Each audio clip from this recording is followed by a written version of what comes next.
Hello students, welcome to NM education. आज video रे तुम क्लास 5 साहित्य बहीर दुखी धन नीलमणि रे पोएम को आवृत्ति करिबा तापरे आलोचना करिबा। प्रथमे कवि परिचय देखि नबा। एही दुखी धन नीलमणि पोएम रो कवि हेउचंती वैष्णव पाणी। 1882 मसीहा पवित्र कुमार पूर्णिमा दिन कविंकर जन्म। ताहेले कवि वैष्णव पाणी केबे जन्म होइतिले? 1882 मसीहा अक्टोबर मास 22 तारिख रे कुमार पूर्णिमा दिन कटक जिल्लार महांगा थाना अंतर्गत कोठरपदा ग्राम रे जन्मग्रहण करिथिले।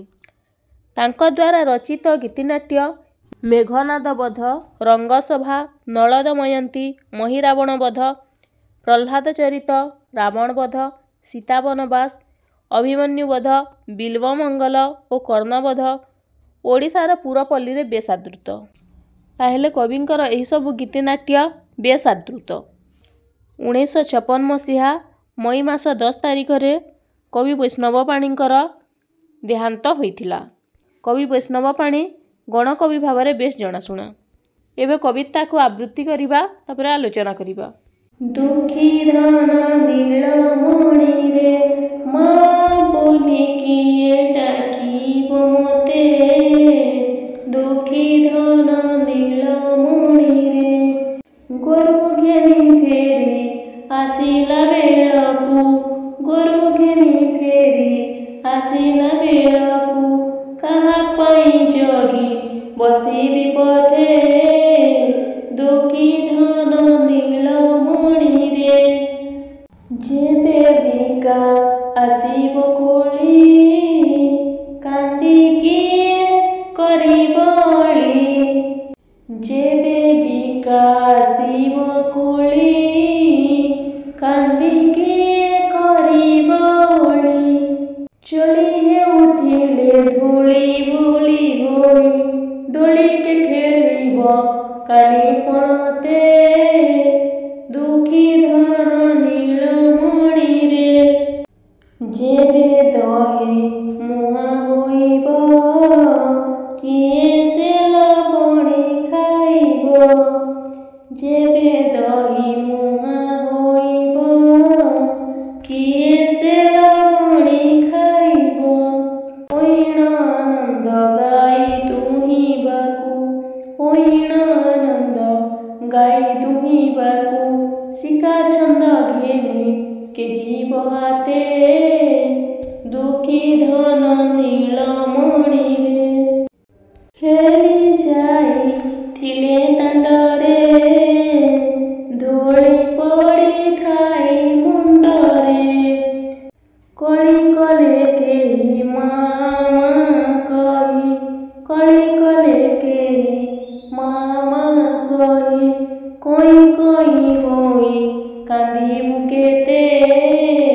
दुखी धन नीलमणि रे जेबे जीबु मधुपुर को अनाइबे कहा मुखकु। कहे वैष्णव निश्चय जीव जीव।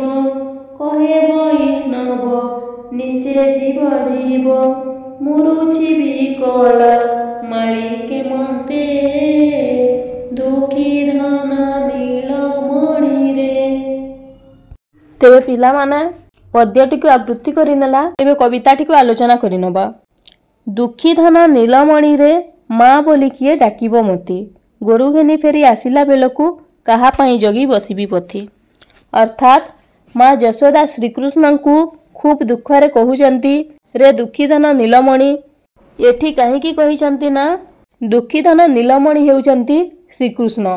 तांको हाथरे जेतेबेले निजर मरण हेबा कथा मु कहिली, कंस तांकु जानिले।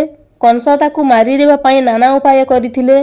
थरे धनुयात्रार आयोजन करी तांकु निजर राज्य मधुपुर को डकाइथिले।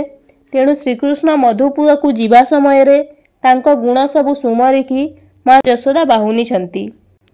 तेणु दुखी धन बोली काहेकि कहिसंती ना, मां यशोदा निजको दुखिनी मन करी तांकर अमूल्य धन बोली मन करिसंती एवं श्रीकृष्ण को तांकर अमूल्य धन बोली कहिसंती। साधारणतः माँ माने निजर संतान माननकु ଦୁଃଖୀ ଧନ ବୋଲି ସମ୍ବୋଧନ କରିଥାନ୍ତି।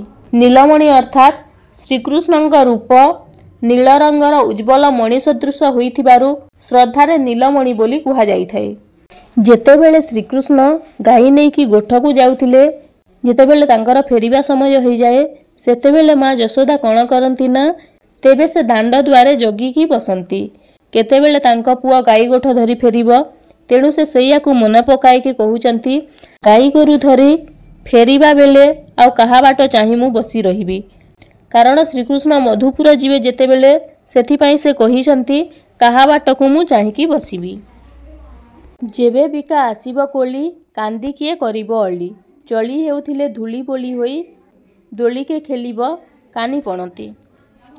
ଅର୍ଥାତ୍ ସେ କହୁଛନ୍ତି ଗୋପଦାଣ୍ଡରେ ଯେତେବେଳେ କୋଳି ବିକା ଆସିବ, ଆଉ କିଏ ମୋ ପାଖରେ କାନ୍ଦି କାନ୍ଦି କୋଳି ଖାଇବାକୁ ଅଳି କରିବ। ତେଣୁ ଯଶୋଦା କହୁଛନ୍ତି ଯେତେବେଳେ ଗୋପଦାଣ୍ଡରେ କୋଳି ବିକା ଆସେ, ସେତେବେଳେ ଶ୍ରୀକୃଷ୍ଣ କୋଳି ଖାଇବାକୁ ବେଶୀ ଭଲ ପାଆନ୍ତି। ସେ କାନ୍ଦି କାନ୍ଦି ଆସି ତାଙ୍କ ମା ପାଖରେ ଅଳି କରନ୍ତି। ତେଣୁ ଯଶୋଦା କହୁଛନ୍ତି ମୋ ଉପରେ ରାଗି ଦେହରେ ଧୂଳି ବୋଳି ହୋଇ କିଏ ଆଉ ତାଙ୍କ ପଣତ କାନିରେ ଦୋଳି ଖେଳିବ।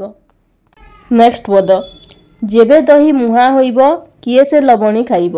ହୋଇଣ ଆନନ୍ଦ ଗାଈ ଦୁହିଁବାକୁ ଶିକା ଚନ୍ଦ ଘେନି କେଜିବ ହାତେ।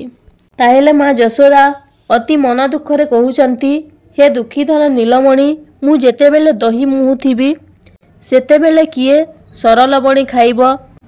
ଶିକା ଚନ୍ଦ ଘେନି କିଏ ମହା ଆନନ୍ଦରେ ଗାଈ ଦୁହିଁବାକୁ ଯିବ। ଖେଳି ଯାଇଥିଲେ ଦାଣ୍ଡରେ ଧୂଳି ପଡ଼ିଥାଏ ମୁଣ୍ଡରେ। କଳି ଗଲେ କେହି ମା ମା କହି କଇଁ କଇଁ ହୋଇ କାନ୍ଦିବୁ କେତେ।